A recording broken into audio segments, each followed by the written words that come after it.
మహిళల ప్రియనేస్తం మానవికి స్వాగతం. వేదికకి స్వాగతం.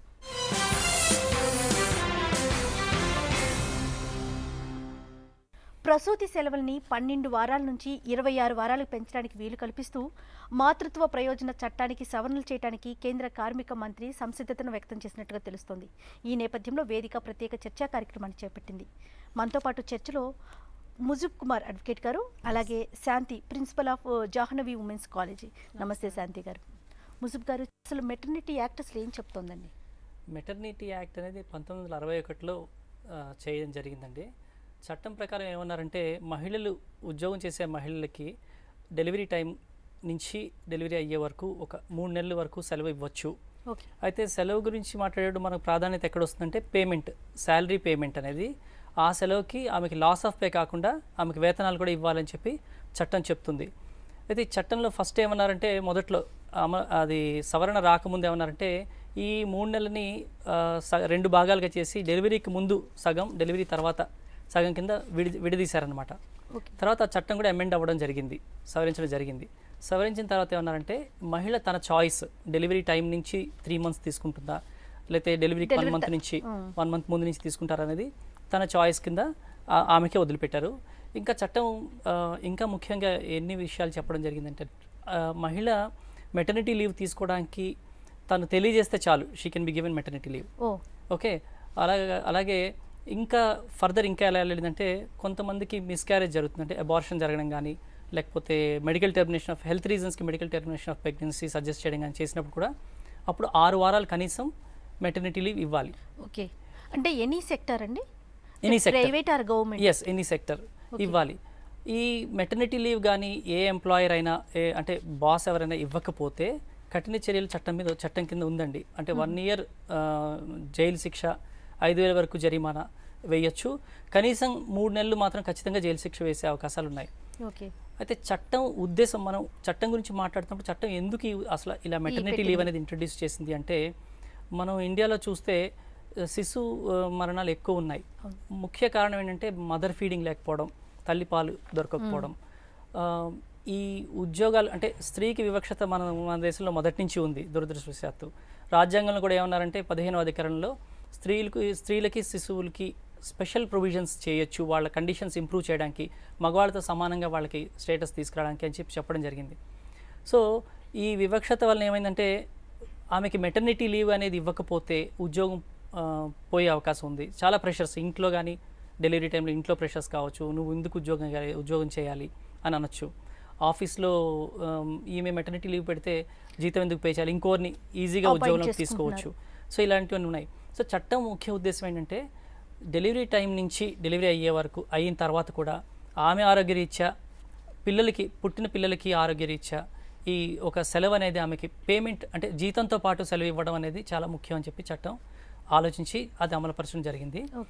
ఇది సెంట్రల్ ఎనాక్ట్మెంట్, అంటే మన భారతదేశంలో మెయిన్ చట్టం ప్రకారం ఏంటంటే, గవర్నమెంట్ ఉద్యోగులకి 6.5 months ఉందండి ఈ మెటర్నిటీ లీవ్. ప్రైవేట్ సెక్టర్లో 3 months, గవర్నమెంట్ సెక్టర్లో దీన్ని 6.5 months ఉంది. ఓకే, శాంతి గారు మీరు చెప్పండి. మనం చాలా ఉద్యోగాల్లో చాలామంది స్త్రీలు మనం గమనిస్తూ ఉంటే కనుక పిల్లల్ని కూడా పోస్ట్ పోన్ చేసుకునే పరిస్థితి కనిపిస్తుంది కెరియర్ కోసం అనేసి. ఒకవేళ తను లేకపోతే, ఇందాక ఇప్పుడు లారీ గారు అన్నట్లుగా వేరే వాళ్ళని అపాయింట్ చేసుకుంటారేమో, లేకుంటే ఫర్దర్గా తనకి ఇంకా ఛాన్స్ ఉండదేమోనని. అంటే చట్టంలో ఇన్ని సెక్షన్స్ ఉన్నా కూడా దాన్ని ఎంతవరకు ఉపయోగించుకుంటున్నారంటారు మహిళలు? అంటే మనం ఇప్పుడు ముఖ్యంగా ఇక్కడ చర్చించుకోవాల్సింది ఏంటంటే, ఆ చట్టంలో ఉన్నవి we can say spots on a leopard, చిరుతపుల మీద మచ్చలు చూడడానికి చాలా బాగుంటాయి, కానీ ఏంటంటే అవి they are far from reality, are far from implementation. అంటే ఇవి అమలుకి ఇందాక సార్ చెప్పినట్టు 12 వారాల నుంచి 26 వారాలు పెంచారు అన్నారు, కానీ ఈ 12 వారాలు ఎంతవరకు ఇంప్లిమెంటేషన్ ఉన్నది అనేది మొట్టమొదటి ప్రశ్న. దానికి కారణం ఏంటంటే, సార్ చెప్పినట్టు, ముజీబ్ కుమార్ గారు చెప్పినట్టు, అది ఆ 12 వారాల ఇంప్లిమెంటేషన్ కూడా ప్రైవేట్ సెక్టర్స్లో అంతగా నోచుకోవు. అవును, ఎందుకు అంటే జాబ్ రీప్లేస్మెంట్ కావచ్చు. ఇంకొకటి ఏంటంటే, ఒక వర్కింగ్ విమెన్, అంటే ఒక గృహిణికి జాబ్ చేసే మహిళకి తేడా ఎక్కడ ఉంటుందంటే, జాబ్ చేసే మహిళ 2 రకాలుగా బ్యాలెన్స్ చేసుకోవాలి. ఒకటి ఇంట్లో బ్యాలెన్స్ చేసుకోవాలి, 2 వర్క్ కల్చర్లో బ్యాలెన్స్ చేసుకోవాలి. ఇంకా ఇంట్లో బాగాలేకపోయినా కనీసం ఎందుకంటే మనం అటు ఇటుగా మేనేజ్ చేసుకోవచ్చు. Adjust వర్క్ అవుతాం. కల్చర్లో ఏంటంటే మనం ఒక if at all we prove మీకు అన్స్కిల్డ్ వర్కర్ అనుకుంటే వెరీ నెక్స్ట్ మూమెంట్ ఎంత ఈజీగా అపాయింట్ చేసుకుంటారో అంతకన్నా ఈజీగానే వాళ్ళు తీసేయగలుగుతారు. కాబట్టి ఆవిడ ఏం చేసుకోవాలి ఏమంటే జాబ్ చేసే మహిళ ఎట్లా బ్యాలెన్స్ చేసుకోవాలి అంటే ఇక్కడ ఉన్నా పర్వాలేదు అక్కడ చేసుకోవాలనే స్ట్రెస్, మెంటల్ స్ట్రెస్ తోటి వాటితోటి వ్యవహరించవలసి వస్తుంది. ఇది వరకు చెప్పినట్టు 12 వారాలకు ఉన్నది, కానీ ఆ 12 వారాలు ఏంటంటే మేబీ స్టేట్ గవర్నమెంట్ కేంద్ర ప్రభుత్వ ఉద్యోగులకో లేకపోతే రాష్ట్ర ప్రభుత్వ ఉద్యోగులకో ఇంప్లిమెంట్ చేస్తారు. ఓకే, ప్రైవేట్ సెక్టార్లో అనేది మనం చాలా తక్కువగా చూస్తున్నాం దాన్ని వినియోగించుకోవటం అనేది. కాబట్టి ఎందుకు అంటే ల్యాక్ ఆఫ్ జాబ్ సెక్యూరిటీ. ఇప్పుడు నేను ప్రెగ్నెంట్ అనేసరికి వాళ్ళు వెంటనే మేడం మీరు తర్వాత వస్తారా, లేకపోతే రెస్ట్ తీసుకోండి అంటారు. అంటే ఏంటంటే అది పొమ్మలు లేక పొగబెట్టడం టైప్ అనమాట. అట్లా ఎందుకు అంటే ఆ 12 వారాల లీవ్ కూడా వాళ్ళకి ఏంటంటే వాళ్ళు they do count on X, laying of X. ఇప్పుడు మనకి ఈ ఎంప్లాయీ వల్ల ఎంత ప్రొడక్టివిటీ ఉంది, ఈ ఎంప్లాయీ వెళ్ళిపోతే నెక్స్ట్ ఇంకో ఎంప్లాయీ వస్తారు. కాబట్టి వాళ్ళ వల్ల ప్రొడక్టివిటీ, ఎందుకంటే వాళ్ళు ఏమనుకుంటారు మెటర్నిటీ లీవ్ కోసం లేదా ప్రెగ్నెంట్ ఉమెన్ ఉన్నారు అంటే they will be less productive. సంస్థకి వాళ్ళ వల్ల తక్కువ ప్రయోజనాలు ఉంటాయి, ఎందుకంటే అమ్మాయి లీవ్ పెట్టుకుంటూ ఉంటుంది తరచూ. రెండోది ఏంటంటే వామిటింగ్స్ అంటాం, నాజియా అంటాం. ఇవన్నీ కూడా ఆలోచిస్తే ఏంటంటే ఇంతకన్నా ముందే మనం ఏదైనా ఒక స్టెప్ తీసుకోవచ్చు అని ప్రైవేట్ యాజమాన్యాలు ఆలోచిస్తాయి. ముజుబ్ గారు, అసలు ఒక చట్టం అయితే ఉంది, ఇది మహిళలు అసలు ఎంతవరకు వినియోగించుకుంటున్నారంటారు? వినియోగం దగ్గరికి వచ్చే ప్రాక్టికల్ ప్రాబ్లం ఏంటంటే ఉద్యోగస్తులు ఎప్పుడు కూడా when compare to companies or corporate sector they are weak. కాబట్టి వీళ్ళు ఫైట్ చేయగానే వీళ్ళకి ఒక పేరు, ఒక ముద్ర వేస్తారు. వీళ్ళు ఉద్యోగం చేసే ఆఫీస్లో వీళ్ళు గొడవ పెట్టే టైప్ ఆఫ్ పీపుల్ అనేది, అంటే వీళ్ళు ఊరికే యాజమాన్యం మీద గొడవ చేస్తున్నారు, అన్యాయంగా ఫైట్ చేస్తున్నారు అనే భయం వల్ల యాక్చువల్గా చట్టం కింద ఏంటంటే వీళ్ళు ఫైట్ చేసే అవకాశాలు ఉన్నాయి. చట్టం అధికారం ఇస్తుంది, కోర్టుకి వెళ్తే కోర్టు ఆర్డర్ కూడా ఇంప్లిమెంట్ చేస్తుంది. కానీ వెళ్ళే సంసిద్ధత స్త్రీలలో లేదండి దురదృష్టవశాత్తు. ఎందుకంటే ఇక్కడ ఈ కంపెనీ మీద ఈమె ఒక కేసు వేసి మెటర్నిటీ లీవ్ తీసుకుంటే ఈ కంపెనీ వాళ్ళు తర్వాత ఏదో ఒక కారణమే తీసేయచ్చు. వేరే కంపెనీకి వెళ్ళి ఉద్యోగం సంపాదించుకోవాలనుకుంటే అక్కడ వీళ్ళు ఒక పేరు పెట్టచ్చు, పాత కంపెనీ నుంచి తీసుకురావాలి, ఒక లెటర్ తెచ్చుకోవాలి ఎందుకు అక్కడ మానేశారనేది. సో అన్అఫీషియల్గా ఒక ప్రచారం చేయొచ్చు, ఈమె ఏ కంపెనీలో ఉద్యోగం చేసినా ఈమె గొడవ చేస్తుంది. సో ఇలాంటి భయాల వల్ల చాలా మటుకు ఏమవుతుందంటే ఇంప్లిమెంటేషన్లోకి వచ్చేటప్పటికి ఫైట్ చేసే పర్సంటేజ్ ఆఫ్ పీపుల్ చాలా తక్కువ అండి. అసలు మామూలుగానే స్త్రీలు మన దేశంలో ఉన్న సాంప్రదాయం ఏంటంటే ఎంతైనా భరిస్తారు, భరించే ఓపిక ఎక్కువ ఉంది. సో కోర్టుకి వచ్చి కేసులు వేసేవాళ్ళు చాలా తక్కువ పర్సెంటేజ్, ఒక 9% 10%. అందులో ఇలాంటి ఇష్యూస్ అనేసరికి ఇంకొంచెం ఆలోచిస్తారు. ఇలాంటి ఇష్యూస్ మేబీ ఇంకో విషయం కూడా మనం ఆలోచించాల్సి వస్తుందేమో, ఇంట్లో ఫ్యామిలీ మెంబర్స్ కూడా సపోర్ట్ చేయకపోవచ్చు. సో ఇది ఇంప్లిమెంటేషన్లో అంత సక్సెస్ఫుల్గా లేదండి, పర్టికులర్గా ప్రైవేట్ సెక్టర్లో. గవర్నమెంట్ సెక్టర్లో ఇప్పుడు తరచూ మేము కోర్టులో కూడా చూస్తుంటాం. సపోజ్ ఏ ఆర్గనైజేషన్ అయినా 6 months ఇవ్వడం బదులు 3 months కానీ ఇంకా ఎంత తక్కువ పీరియడ్ ఇస్తే వాళ్ళు వెళ్ళి కోర్టులో ఛాలెంజ్ చేస్తే హైకోర్టు క్లియర్గా అడుగుతుంది, ఎందుకు మీరు పలానా వాళ్ళకి 6 months ఇచ్చి వీళ్ళకి 90 రోజులే ఇచ్చారు, మీరు ఎక్స్ప్లెయిన్ చేయండి, ఏదైనా మీకు స్పెషల్ లా ఉందా. సో అది తప్పించుకోలేరు, యాజమాన్యం తప్పించుకోలేరు. బట్ ప్రైవేట్ సెక్టర్లో వల్నరబిలిటీ అంటాం, అంటే మనం వీళ్ళకి ఉద్యోగాలు పోయే అవకాశం, తీసేసే అవకాశాలు ఎక్కువ ఉన్నాయి యాజమాన్యం చేతిలో. అందుకు ఇంప్లిమెంటేషన్లో కష్టం అవుతుందండి. ఓకే, అయితే శాంతి గారు, మారుతున్న కాలాన్ని బట్టి ఈ రోజుల్లో ఇద్దరు ఉద్యోగాలు చేయాల్సిన పరిస్థితి, స్త్రీ పురుషులు ఇద్దరు కూడా. అయితే కొన్ని సెక్టార్స్లో మనం చూస్తే అసలు ప్రెగ్నెన్సీనే పోస్ట్ పోన్ చేసుకుంటున్నారు. ఫ్యాషన్ ఫీల్డ్ కావచ్చు, కొన్ని మీడియాస్ కావచ్చు, అలాంటి చోట వర్క్ చేసే చోట. అయితే ఇప్పుడు లాయర్ గారు అన్నట్లుగా అసలు న్యాయస్థానాలకి వెళ్ళే అవకాశమే ప్రైవేట్ సెక్టార్లో చాలా తక్కువగా కనిపిస్తుంది అంటారు. అంటే యాజమాన్యాల వైపు నుంచి ఎలాంటి మార్పు వస్తే బాగుంటుందంటారు? యాజమాన్యాల వైపు అంటే కొంత మానవత్వం ఉంటే చాలండి. ఎందుకంటే ఇప్పుడు నేను ఇందాకలే చెప్పున్నాను, ఇప్పుడు ఒకసారి ప్రెగ్నెంట్ అని మన ఇన్ఫర్మేషన్ అయితే ఇవ్వాలి యాజమాన్యానికి. Sir this is my case, I'm on my family way అని చెప్పి ఇచ్చిన తర్వాత వాళ్ళు 20% అయినా వాళ్ళు మానవత్వంగా వ్యవహరిస్తే ఓకే అని చెప్పి కొంచెం స్ట్రెస్ తగ్గించడం కానీ, లేకపోతే shifting from one job to another అన్నట్టు మేనేజ్మెంట్ జస్ట్ ఆలోచిస్తే చాలండి. ఇక్కడ చట్టంలో ఇంకో విషయం కూడా ఉందండి. ఇప్పుడు మనం మెటర్నిటీ యాక్ట్ 1961 గురించి మాట్లాడాం కదా, చట్టం ఎంత మంచి సదుద్దేశంతో చేశారంటే ఒక ఉమెన్ ప్రెగ్నెంట్ అయ్యాక ఆమెకి లైటర్ డ్యూటీస్ ఇవ్వాలి, అంటే తేలిక ఉద్యోగం, తేలిక డెస్క్. ఇప్పుడు మేడం అన్నారు కంప్యూటర్ కూర్చొని, ఇప్పుడు అంతకుముందు ఫీల్డ్ వర్క్ వెళ్ళే అమ్మాయి ఉందనుకోండి, ఆమెకి కొంచెం ఆఫీస్లో డ్యూటీస్, తర్వాత లేట్ నైట్ వర్క్స్ కాకుండా ఇప్పుడు కొన్ని దగ్గర రేడియేషన్ ఉండే అవకాశాలు ఉంటాయి. సో ఇవన్నీ అంటే ఇప్పుడు మేడం అన్నారు మానవత్వం ఉంటే చాలు, అది చాలా ఇన్ఫ్యాక్ట్ ఈ చట్టం తెచ్చే ఉద్దేశం కూడా మానవత్వాన్ని అనొచ్చు మనం. ఒక అమ్మాయి ప్రెగ్నెంట్ అయితే ఆమెకి ఎలాంటి పరిస్థితులు ఉంటాయి, ఎలాంటి కష్టాలు ఉంటాయి అనేది ఆలోచించే ప్రయత్నం చేయడం మొదలు పెడితే ఐ థింక్ ఈ చట్టం సక్సెస్ఫుల్ అవుతుంది. ఇప్పుడు ప్రెజెంట్ 12 నుంచి 26 వారాలకు ప్రసూతి సెలవులను పెంచబోతున్నారు. అవును. దీనివల్ల ఎంతవరకు ఉపయోగం ఉంటుందంటారు? చాలా వరకు ఉపయోగం ఉంటుందండి. ఫస్ట్ ఏంటంటే ఈ 12 వారాల నుంచి 26 వారాలకు పెంచడం వల్ల ఒక విమెన్ సైకాలజీ పరంగా కనుక మనం ఆలోచిస్తే షీల్ ఫీల్ రిలాక్స్డ్. ఆమెకి ఏమనిపిస్తుందంటే ఇక్కడ మనం ఇంకొకటి ఆలోచించవలసిన విషయం ఏంటంటే చట్టపరంగా తన సెక్యూర్డ్, తన జాబ్కి ఒక రకమైన సెక్యూరిటీ ఉంది, లేదా ఇంటి పరంగా కానీ లేకపోతే వృత్తిపరంగా కానీ తనకు ఒక సెక్యూరిటీ ఉంది అంటే 100% తన మైండ్ చేసే జాబ్ మీద తను డివోట్ చేయగలదు. అంటే అటువంటి పరిస్థితుల్లో అంటే even during period of pregnancy also she can devote her time, her mind and sound mind we can say అట్లా కంప్లీట్గా 100% ప్రొడక్టివ్గా జాబ్కి ఉండగలదు, ఇంట్లో ఉండగలదు. అంటే ఆమె హెల్త్ పరంగా 100% she will be satisfied, job పరంగా సాటిస్ఫాక్షన్ ఉంటుంది. అల్టిమేట్గా she can land up in a smooth atmosphere. అటు కంపెనీకి బెనిఫిట్ అవుతుంది, ప్లస్ తను ఆ హెల్త్ particular పరంగా women కూడా కి కూడా తను improve క్యారింగ్ లో అవుతుంది. ఉన్నప్పుడు బేబీకి మంచిగా ఉంటుందేమో. రైట్ అండి. ఈ వేదికలో తర్వాత ముజుబ్ గారు, మనము మన వెస్ట్రన్ కంట్రీస్లో చూసుకుంటే అసలు అక్కడ ఏ విధమైన పద్ధతి అమలు అవుతుందంటారు?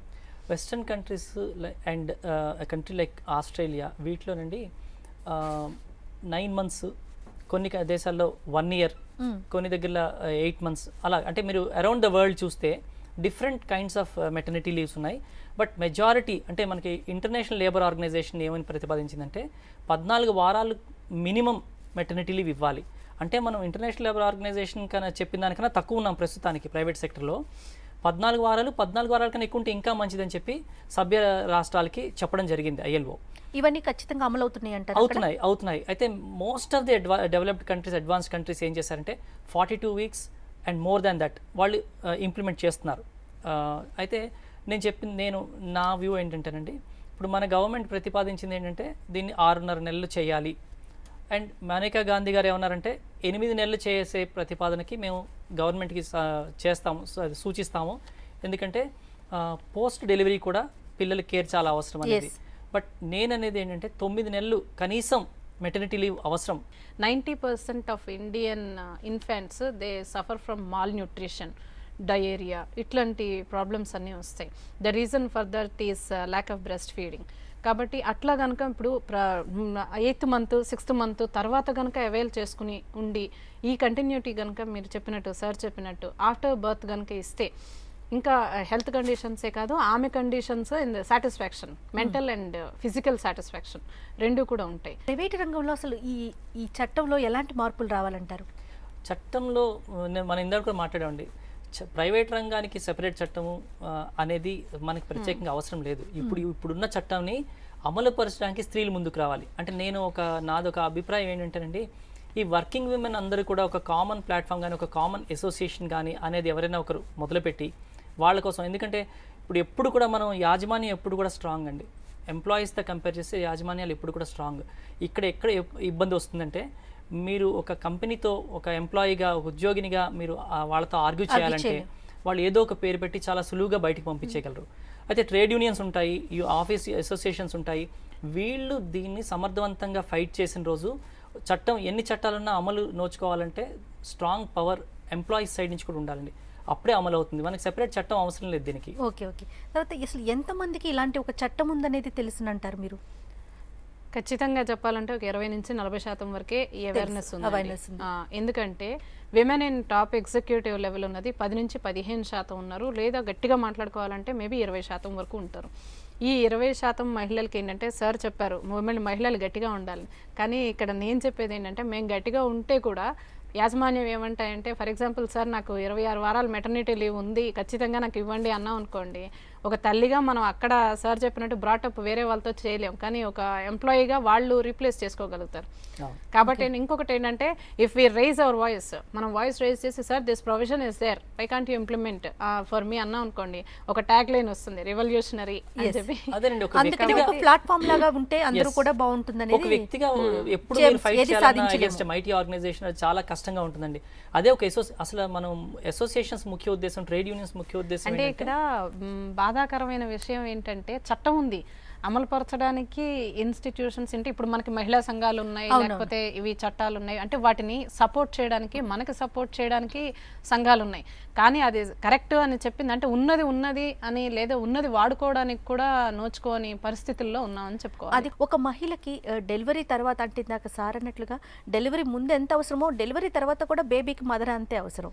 తన కానీ నా ఉద్దేశం ఏంటంటే ముందు కన్నా తర్వాత ఎక్కువ అవసరం ఉంటుంది. అసలు ఇంకో విషయం అండి, ప్రీ మ్యారేజ్ ఇప్పుడు మన డెలివరీ కన్నా కేంద్ర మంత్రులు కూడా ఏమన్నారంటే ఈ వర్క్ ఫ్రమ్ హోమ్ అనే ఫెసిలిటీ గృహం నుంచి పనిచేసే అవకాశాలు అంటే సాఫ్ట్వేర్ సెక్టర్ తీసుకోండి, ముఖ్యంగా అక్కడే ఈ అవకాశం ఉంది, ఇది కూడా మేము ఇస్తున్నాం అన్నారు. బట్ నేను యాజ్ ఎ వ్యక్తి యాజ్ ఇండివిజువల్ నేను అనేది ఏంటంటే ఇప్పుడు డెలివరీకి వెళ్ళిన ఒక స్త్రీకి మీరు కంప్యూటర్ ఇచ్చి కంప్యూటర్లో ఇంట్లో కూర్చొని ఓ 10 hours 8 hours పనిచేయండి అంటే అది కూడా ఆమె ఆరోగ్యాన్ని దెబ్బతీస్తుంది. వర్క్ చేయాలి, వర్క్ టార్గెట్ ఇప్పుడు గృహం నుంచి పని చేయాలనగానే ఒక టార్గెట్ ఉంటుంది, ఇంత వర్క్ చేయాలి టార్గెట్ ఉండగానే మైండ్ మీద ఒత్తిడి ఉంటుంది. తర్వాత కంప్యూటర్ ముందు కూర్చొని ఒక 8 months 9 months ప్రెగ్నెంట్ ఉమెన్ కూర్చొని ఒక రోజంతా పనిచేస్తే ఆమెకి వ్యాయామం ఉండదు. సో ఇవన్నీ కూడా మనం నిజంగా ఆమెకి ఏమీ బెనిఫిట్ ఇవ్వనట్టండి. వర్క్ ఫ్రమ్ హోమ్ ఫెసిలిటీ ఇచ్చాము, మీరు ఇంట్లో చేసుకోవచ్చు, మీకు వెసులుబాటు ఉంటుంది అంటే దాని బెనిఫిట్ నిజంగా ఆమెకి రాదు, నష్టమే జరుగుతుంది. సో ఇది ఒక రెవల్యూషన్ రావాలంటే మేడం కూడా అదే అన్నారు. ఇప్పుడు అసోసియేషన్స్ అనండి, స్త్రీలు అనండి, వ్యక్తిగతంగా ఇండివిజువల్గా అనండి, ఫ్యామిలీస్ అనండి, యాజమాన్యం అనండి, వీళ్ళందరి దగ్గర నుంచి ఒక రెవల్యూషనరీ మూవ్మెంట్ రావాలి. మనం ఇది ఎందుకంటే ఇప్పుడు మీరు ఇవాళ ప్రైమ్ మినిస్టర్ గారు మోడీ గారిని తీసుకున్నా, లేకపోతే దత్తాత్రేయ గారి, మేనకా గాంధీ, వీళ్ళందరూ తల్లి నుంచి వచ్చిన వాళ్ళమే. మనందరం ఎంత గొప్పవాళ్ళైనా తల్లి చిన్నప్పుడు ఇచ్చిన ఆరోగ్యం, విద్యలు వీటి బట్టి మనం గొప్పవాళ్ళు అవుతాం. మరి అలాంటి స్త్రీకి మనం ఎలాంటి ట్రీట్మెంట్ ఇవ్వాలి వెన్ షీ నీడ్స్ ఇట్? తర్వాత మీరు ఎంత సదుపాయాలు ఇచ్చినా ఆమెకు ఉపయోగం లేదు. కనిపించే దేవుడే తల్లని చెప్పుకుంటాం. సో అలాంటప్పుడు ఇది అందరూ ఈ ఆలోచన మార్పు రావాలి. అండ్ మీరు ఇందాలన్నట్టు ఎంతమందికి తెలుసు అంటే చాలా తక్కువ మందికి అండి. అండ్ మహిళల్లో అవేర్నెస్ ఏ విధంగా ఉంటే బాగుంటుంది అంటారు? అవేర్నెస్ అంటే మీ మీడియా ఒకటి చాలా మంచి ప్లాట్ఫామ్. ఓకే. అండ్ రేడియో ఇప్పుడు ప్రస్తుతం కాలేజ్ పిల్లలు అనండి మనం తరచూ చూస్తుంటాం, రాత్రి పగలని వాళ్ళు రేడియో వింటుంటారు. రేడియో అనేది ఒక ఇంపార్టెంట్ మీడియం. ఇక్కడ ఇంకొక మీడియా ఏంటంటే నేషనల్ సర్వీస్ స్కీమ్స్ ఉన్నాయి, ఎన్ఎస్ఎస్ యాక్టివిటీ. ఇప్పుడు అట్లీస్ట్ మహిళా కళాశాలల నుంచి కానీ లేకపోతే మహిళా సంఘాల నుంచి కానీ వాళ్ళు అంటే ఇయర్లీ కొన్ని ప్రోగ్రామ్స్ లాగా అంటే కొన్ని చైల్డ్ అవేర్నెస్, ఇప్పుడు మహిళా విద్య, మహిళ ఇట్లా తీసుకొస్తూ ఉంటారు.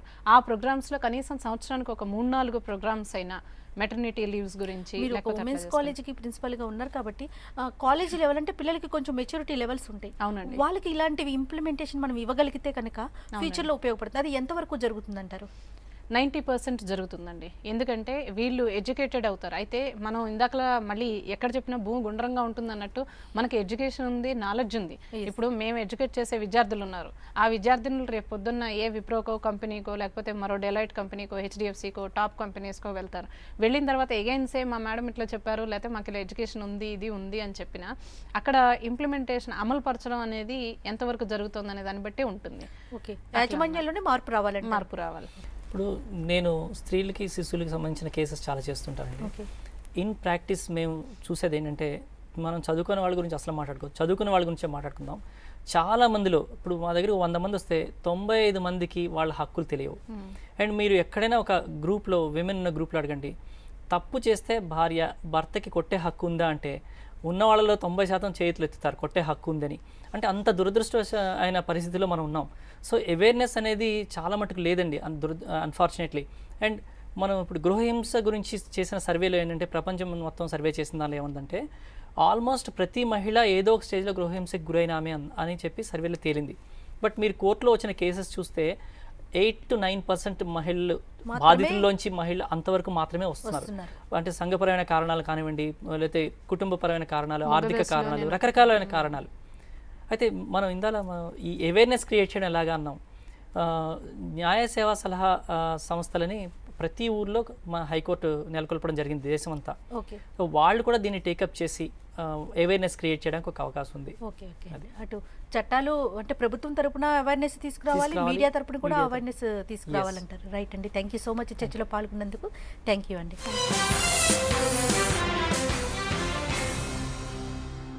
ఇది ఈరోజు వేదిక. చూస్తూనే ఉండండి 10 TV న్యూస్ పీపుల్.